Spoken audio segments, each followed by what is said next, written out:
Il est de coutume que chaque mois qui commence, je fasse une liste de crypto-monnaies que je mettrai dans mon portefeuille. Et alors, je vais encore me prêter à ce jeu ce mois-ci en proposant une liste de crypto-monnaies que je mettrai dans mon portefeuille. Quelles sont les raisons pour lesquelles je mettrai ces crypto-monnaies dans mon portefeuille? Qu'est-ce qui me pousse à faire le choix de ces crypto-monnaies-là? Je vais vous expliquer tout au long de la vidéo. Ces projets sont des crypto-monnaies qui ont déjà fait leurs preuves. Je ne vais pas aller cette fois-ci dans des crypto-monnaies qui sont très jeunes, qui n'ont pas encore suffisamment fait leurs preuves. Et je vais vous donner les raisons pourquoi est-ce que je mets ces crypto-monnaies dans mon portefeuille pour ce mois de juillet. De reste qu'à la fin de la vidéo, ça s'annonce assez intéressante.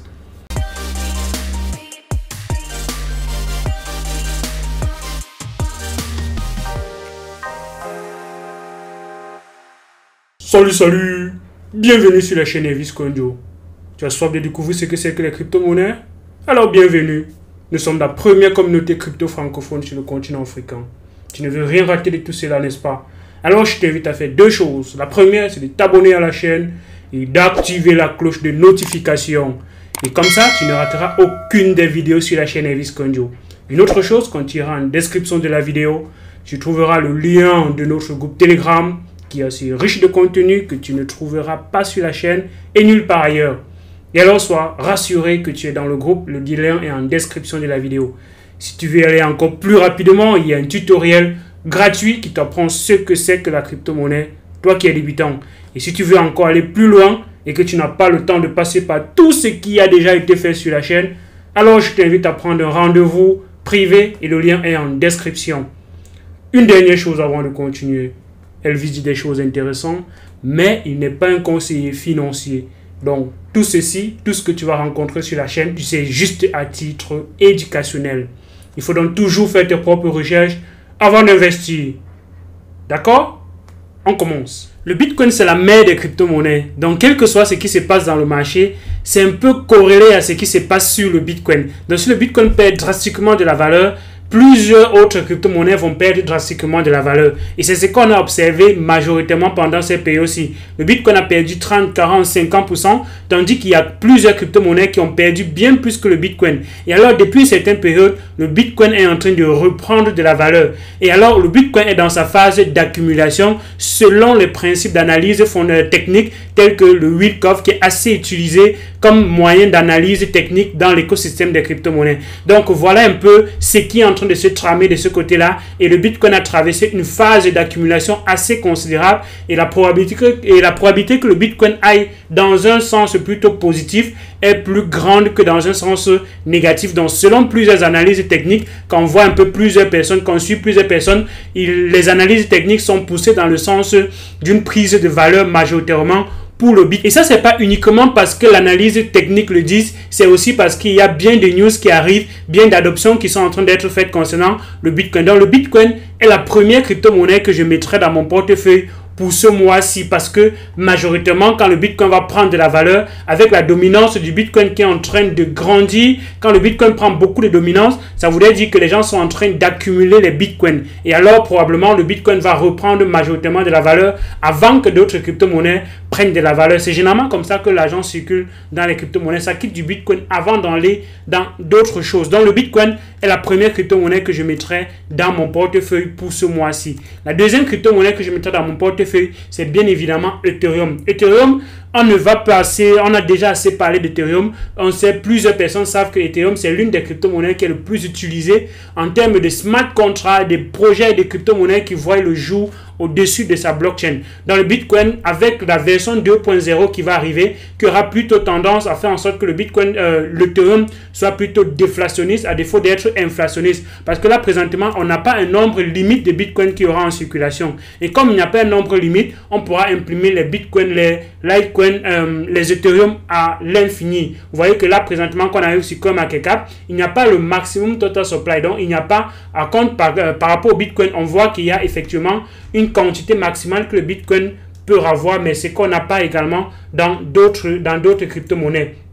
Donc, le Bitcoin, lui, il a déjà une quantité maximale de 21 millions, tandis que l'Ethereum n'a pas de quantité limite. Mais la version 2.0 va faire en sorte que l'Ethereum soit en proof of stake. Et comme ça sera en proof of stake, il y aura une quantité qui sera brûlée avec les protocoles qui vont être implémentés très prochainement dans les prochains jours, qui vont faire en sorte que les frais de transaction soient brûlés. Parce que présentement, les frais de transaction vont aux mineurs de l'Ethereum. Parce que le Bitcoin est présentement en proof of work. Donc avec ce qui va arriver très prochainement, les frais de transaction seront plutôt brûlés. Et si Ethereum a beaucoup de transactions encore et qu'on utilise beaucoup d'Ethereum pour les transactions, avec un taux d'inflation de 4% avec la version 2.0, les frais de transaction qui seront brûlés seront probablement supérieurs même à ces 4% qu'on va mettre en circulation. Et ce qui aura donc tendance à faire que l'Ethereum soit plutôt déflationniste au lieu d'être inflationniste. Donc l'Ethereum,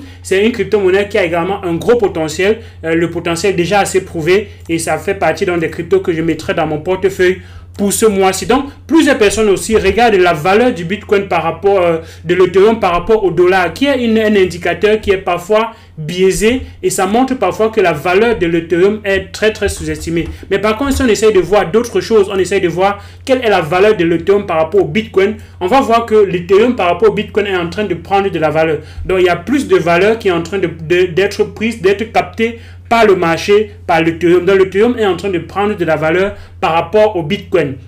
Donc si on voit par rapport à son ATH qui était ici à 0,8 Bitcoin, on est là présentement à 0,6 Bitcoin pour un Ethereum. Donc ça montre que présentement sa valeur par rapport au Bitcoin n'a pas drastiquement chuté, parce que si on va de son ATH en dollars, on était à 4000 $, et là présentement on est à 2000 $.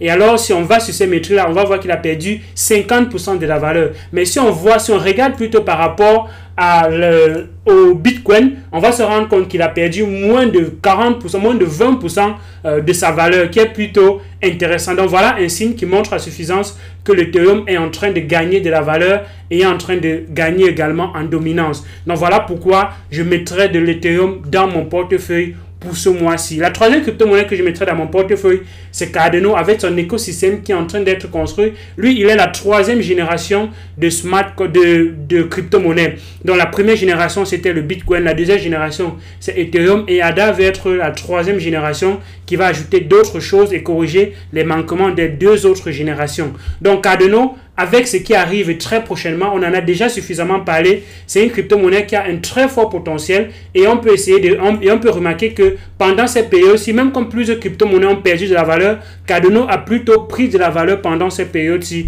Même comme il a également drastiquement chuté depuis son ATH qui était autour de 2.4 environ, et là présentement il a 1.36, mais ça c'est sa valeur par rapport au dollar encore. Et si on va dans sa valeur par rapport au Bitcoin, on va se rendre compte que Cardano en réalité n'a pas perdu grand chose par rapport au Bitcoin. Au contraire, il a plutôt pris de la valeur, il est en train de prendre de la valeur, et la dominance par rapport au Bitcoin est également quelque chose qu'on doit regarder et qu'on regarde à suffisant pour ceux qui veulent entrer dans des crypto-monnaies avec de forts potentiels. Ils essayent de regarder, est-ce que c'est en train de se décorréler du Bitcoin? Est-ce que c'est en train de prendre beaucoup plus de valeur par rapport au Bitcoin? Et si c'est le cas, ça voudrait dire que parfois il faudrait sortir du Bitcoin et entrer dans des crypto-monnaies qui conservent leur valeur par rapport au Bitcoin pour accumuler sa quantité de Bitcoin qu'on a. Et quand le Bitcoin reprend de la valeur, on peut ressortir pour échanger par rapport au Bitcoin, parce que ces crypto-monnaies-là risquent encore de perdre de la valeur par rapport à la quantité de Bitcoin quand le Bitcoin prendra de la valeur. Donc voilà une information, voilà une métrique que plusieurs personnes n'utilisent pas et que je partage donc avec toi, et qui fait en sorte que oui, Cardano avec son écosystème qui arrive avec SundaeSwap, CardStarter, DeFi et bien d'autres choses qui sont en train d'arriver dans cet écosystème, ça voudrait dire que Cardano, plus il y aura de l'utilité, plus le Cardano prendra de la valeur, parce que lui, ce sera le gaz fee de son écosystème. Tout comme l'Ethereum, Cardano également sera utilisé dans les frais de transaction, pour payer les frais de transaction. Et les gens qui veulent construire les smart contracts, les projets au-dessus de la blockchain Cardano, vont devoir acheter les Cardano pour payer les gaz. Donc aujourd'hui, c'est pour ça que les crypto-monnaies comme le BNB prennent beaucoup de la valeur, parce qu'il y a beaucoup de projets qui sont en train d'être créés au-dessus de ces blockchains-là. Donc voilà, je mets Cardano dans mon portefeuille. Encore, j'ai déjà parlé majoritairement de Cardano, mais je reparle encore parce que je pense que Cardano a encore un grand chemin à faire. It has another ground room to grow. La prochaine crypto-monnaie que je mettrai dans mon portefeuille, c'est Polygon Matic, qui est justement corrélé aussi à l'Ethereum parce que c'est une couche qui est créée au-dessus de l'Ethereum. Mais c'est une couche qui peut carrément perdre de la valeur quand l'Ethereum va arriver avec sa version 2.0 où les frais de transaction seront très moindres. Donc, si les frais de transaction sur la deuxième version de l'Ethereum sont très inférieurs par rapport à ce qu'on observe là présentement sur Matic, je pense qu'il y a plusieurs projets qui vont sortir de Matic pour rejoindre encore l'écosystème de Ethereum. Donc, ce sont des projets comme Aave Gochi de Aave, qui est une plateforme de jeu qui au départ était sur la blockchain Ethereum, mais qui ne parvenait pas à beaucoup rentabiliser parce que les frais de transaction étant très élevés, les personnes se plaignaient. Donc, ils sont sortis de cet écosystème-là pour implémenter leur jeu au-dessus de la blockchain Ethereum, et c'est comme ça la couche numéro 2, la couche 2 avec les frais de transaction, mais qui est fortement corrélée à la couche 1, vu que de temps en temps, on fait des snapshots et qu'on synchronise les données de Matic avec la blockchain de Ethereum. Donc, voilà aussi un projet qui est encore en bonne croissance là présentement et qui a bien performé pendant cette période-ci, justement parce que c'était une alternative à l'Ethereum. Donc, est-ce que c'est encore quelque chose qui va prendre de la valeur? Je pense que tant que la version 2 de l'Ethereum n'est pas arrivée, les Layer 2, donc les couches au-dessus de la couche principale d'Ethereum, vont toujours continuer de bien performer et jusqu'à ce que ils décident de peut-être créer leur propre blockchain, on ne sait jamais. Ça peut aussi arriver. Donc, voilà un autre projet. Et si on regarde aussi sa valeur par rapport au Bitcoin, on peut peut-être observer la même chose aussi. On peut observer que même quand on est en train de perdre de la valeur, ça ne perd pas drastiquement de la valeur par rapport au Bitcoin. Mais bon, Matic, pour ce cas-ci, lui, il est quand même en train de perdre bien plus que d'autres par rapport au Bitcoin. Mais bon, ça reste quand même un projet assez intéressant qui fait en sorte qu'il y a encore une forte demande là présentement. Une autre crypto-monnaie que je mettrai dans mon portefeuille, c'est la crypto-monnaie de Graph. De Graph est une crypto-monnaie qui vient se positionner dans le sens des oracles. Les oracles, on connaît le plus grand des oracles dans cet écosystème qui est comme ça le Chainlink. Le Chainlink est une plateforme, est un écosystème, est un protocole qui permet d'ajouter des informations hors blockchain dans la blockchain. Imaginons par exemple que vous voulez mettre une application avec de la météo qui se base sur la météo pour exécuter des actions dans votre smart contract. Les informations de cette météo doivent provenir de l'extérieur, ça doit provenir des plateformes de météo et bien d'autres plateformes. Et alors justement, Chainlink a pour but de rajouter ces informations-là et que les projets qui construisent des écosystèmes sur des blockchains puissent utiliser ces informations hors blockchain-là et les faciliter comme ça l'implémentation de plusieurs types de projets sur la blockchain. Et Degraph va également dans le même sens en ajoutant aussi la possibilité de répliquer les informations externes dans les smart contracts pour le développement des applications sur la blockchain et des decentralized applications. Donc Degraph est considéré un peu comme le numéro 2 ou bien je ne sais pas trop quelle position il occupe dans les oracles, mais je pense qu'il a également une bonne position et il est encore peut-être sous-évalué parce qu'il n'y aura pas un seul type de projet. Dans un type de projet, il n'y a pas qu'une seule crypto-monnaie qui va bien performer. Quand on parle des oracles, il y en a plusieurs. C'est pas un seul oracle qui va performer. C'est un peu comme les exchanges. Il n'y a pas un seul exchange qui performe. Il y a Binance, il y a bien d'autres choses. Il y a KuCoin et bien d'autres. Donc, ces autres projets, ces autres plateformes également performent très bien. Et c'est la même chose que je pense aussi avec la crypto-monnaie comme Degraph, qui est aussi en fonction de la demande pour la création de smart contracts. On ne va pas utiliser un seul provider, on va utiliser plusieurs autres providers. Et Dieu sait combien d'applications sont en train d'arriver sur la blockchain, combien d'applications tardent encore à arriver sur la blockchain. Les agents de voyance n'implémentent pas encore des choses de façon automatique. Et quand ils vont vouloir automatiser cela avec des smart contracts, je pense qu'ils vont se tourner vers ce type de protocole qui va justement importer les données, même les données d'aviation et bien d'autres choses là, les billets d'avion, les coûts de vol et tout, ce sont des données qu'il n'y a pas nativement dans la blockchain. Et alors il faudra d'autres projets pour importer ces données là dans la blockchain. Et Degraph, je pense que aura donc aussi une place considérable, une place de choix dans le développement de ces autres projets là.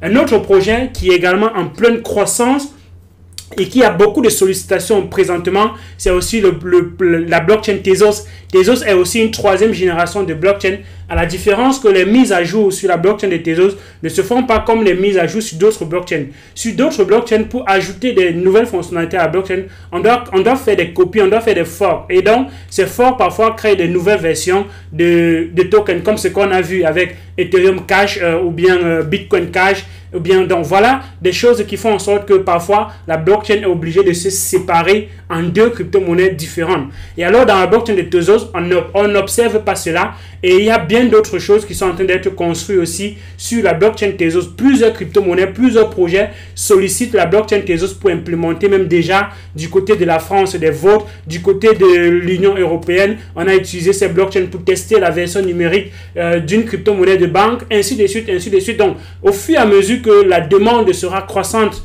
dans une plateforme et qu'on utilise majoritairement le token, parce que il ne faut pas oublier que nous sommes dans les utility tokens. Et alors, plus on donne de l'utilité à un token, plus ce token prendra de la valeur. Donc, voilà aussi un autre projet qui a une forte demande présentement et qui, à mon sens, va également pourra bien performer pendant les mois et les années qui arrivent. Donc, Tezos est une crypto-monnaie que je mettrai dans mon portefeuille pour les raisons bien évidentes que j'ai déjà évoquées tantôt. Une autre plateforme qui est en train de grandir aussi majoritairement, c'est la plateforme de Elrond. Elrond est l'une des plateformes avec le plus de partenariats possible. Donc, il y a tellement de partenariats, tellement de personnes qui sollicitent, qui nouent des partenariats avec la blockchain Elrond. Et justement, l'optique derrière, c'est peut-être d'utiliser les services, d'utiliser d'autres choses qui sont développées au-dessus de la blockchain, de développer des services, de développer des fonctionnalités au-dessus de la blockchain Elrond. Donc, je pense que Elrond, avec ce qui arrive, avec la finance décentralisée qui arrive, le lanceur de projet, le Maya Exchange et bien d'autres choses qui arrivent de ce côté-là, on pourra observer une montée fulgurante du Elrond pendant les prochains mois, pendant les prochaines semaines, quand il y aura tout cela qui va arriver. Donc Elrond reste encore dans ma liste, et comme pendant un bon nombre de temps Elrond a été sur ma liste, je continue de mettre Elrond dans ma liste. Et alors on a observé une très grosse réduction par rapport au prix du Elrond pendant cette période-ci. Donc ceux qui avaient acheté très haut, s'ils n'ont pas revendu parce que s'ils n'ont pas fait les erreurs qu'on a évoquées dans la vidéo d'hier, si vous n'avez pas regardé ces erreurs-là, vous pouvez aller les regarder. Donc s'ils n'ont pas fait ces erreurs-là, ils auraient plutôt augmenté les quantités pour minimiser le coût d'acquisition pendant cette période où le Elrond a perdu drastiquement de la valeur. Donc ça dépend effectivement du prix auquel vous avez acquis votre crypto-monnaie. Si vous avez acquis quelque chose à 100 $ et que ça passe à 25 $, c'est un bon moment de minimiser votre coût d'acquisition. Mais par contre, si vous avez acquis à moins de 25 $ et que ça repasse à 25 $, bah, il faudrait un peu réfléchir encore avant de décider de l'acheter encore. Donc voilà une autre crypto-monnaie que je mettrai dans mon portefeuille pour ce mois-ci. On observe majoritairement pendant cette période-ci un vert dans le marché ces derniers jours-ci. Le marché en général, bien qu'il perde de la valeur, mais on est en train de repartir vers la hausse. Si on veut aller, on est quitté déjà de 28 000 $ à 33 000 $ par rapport au Bitcoin. Donc ça montre comment on est dans une tendance croissante. Donc ceux qui regardent uniquement quelle est la valeur en début de semaine et qui voient en fin de semaine on a perdu 2300, ou bien 2000, bien 3000, ainsi de suite, il faut regarder d'où est-ce qu'on était avant et où est-ce qu'on est en train de partir présentement, où est-ce qu'on est présentement. Est-ce qu'on est sur une tendance baissière ou bien sur une tendance haussière? Donc, pendant l'année 2021, si la plus petite valeur du Bitcoin a été de 28 000 $. Donc, tous ceux qui ont acheté la crypto-monnaie en 2021, en 2020, le prix du Bitcoin est toujours supérieur au prix d'acquisition de 2020. Et alors, une dernière chose qui est aussi, qui connaît beaucoup de montées pendant cette période-ci, ce sont les NFT, les non-fungible tokens, qui sont les tokens uniques, qui sont des crypto-monnaies en réalité uniques. Et c'est utilisé dans le monde pour des objets uniques tels que l'art, les droits d'auteur, et bien de la musique, et le gaming, et bien d'autres choses comme ça qui font en sorte qu'il y a une grosse demande de ces NFT-là et d'unicité. Et comme il y a une grosse demande, ça veut dire que c'est un écosystème qui devra aussi susciter votre intérêt, votre attention. Et quand vous arrivez sur les plateformes de marketplace ou les crypto-monnaies, où ces tokens, où ces NFT sont listés, généralement, il est un peu tard. Un des moyens, c'est d'être dans des plateformes où on parle de ces projets en avant, bien même avant que ça n'arrive sur des plateformes telles que Rarible ou bien OpenSea ou bien Binance NFT aussi. Et alors, Binance vient d'arriver dans le game et ça fait en sorte qu'on a encore donné une autre utilité au BNB. Et on va maintenant utiliser les BNB pour acheter les NFT. Donc, les gens qui vont produire de l'art ils auront besoin de NFT, de BNB pour mettre les NFT sur la plateforme. Et les gens qui veulent acheter ces œuvres d'art, ces objets d'art auront aussi besoin de BNB pour les acheter. Donc, ça donne encore une autre utilité au BNB. Et ça voudrait dire que probablement, le BNB a aussi un gros chemin parce qu'on est en train de créer la demande des BNB. Donc, les NFT, c'est un écosystème où il y a beaucoup d'argent à se faire présentement. Et surtout qu'on est en été, les gens vont voyager, ils vont se déplacer dans des endroits, et ils vont essayer de filmer des trucs, de prendre beaucoup d'objets et autres là pour revendre. Et justement, l'objectif derrière, c'est de se faire de l'argent. Donc, si vous arrivez assez tôt sur ces plateformes-là et que vous parvenez à mettre la main sur ces tokens avant qu'ils n'arrivent au grand public, ben vous serez une des personnes qui seront rapidement et facilement millionnaires dans cet écosystème aussi. C'est difficile de trouver l'information, mais quand vous la trouvez et que vous prenez les actions immédiatement, bien évidemment, vous serez parmi les personnes qui bénéficieront de cette prise de valeur-là à la longue. C'est aussi, justement, il y a aussi une euphorie. Et quand les gens vont entendre NFT, tout le monde va penser que ça prendra forcément de la valeur, alors qu'il y a des trucs qui perdront de la valeur. C'est pas parce que c'est un NFT que forcément ça prendra de la valeur. Tout comme c'est pas parce que c'est un token que forcément ça prendra de la valeur. Donc, faites très attention parce qu'il y aura également beaucoup d'arnaques. Parce que quand quelque chose suscite déjà de l'intérêt, généralement, on développe aussi des arnaques derrière tout cela. Donc, soyez bien évidemment minutieux dans le choix de ce que vous décidez d'acheter ou bien décidez de mettre dans votre portefeuille. J'espère que cette vidéo t'a plu. J'espère que tu as déjà liké la vidéo, que tu as partagé et que tu es déjà dans le groupe Telegram, que tu es abonné à la chaîne et que maintenant en commentaire, tu me mettras des points que j'ai évité de souligner, bien que j'ai manqué de souligner dans cette vidéo. Tu me donnes ton appréciation également en commentaire. Si tu n'es pas encore sur Telegram, rejoins-nous. Et d'ici là, porte-toi bien. Tu es dans la première communauté crypto francophone sur le continent africain. Bienvenue. Et d'ici là, porte-toi bien et à une prochaine vidéo. Ciao.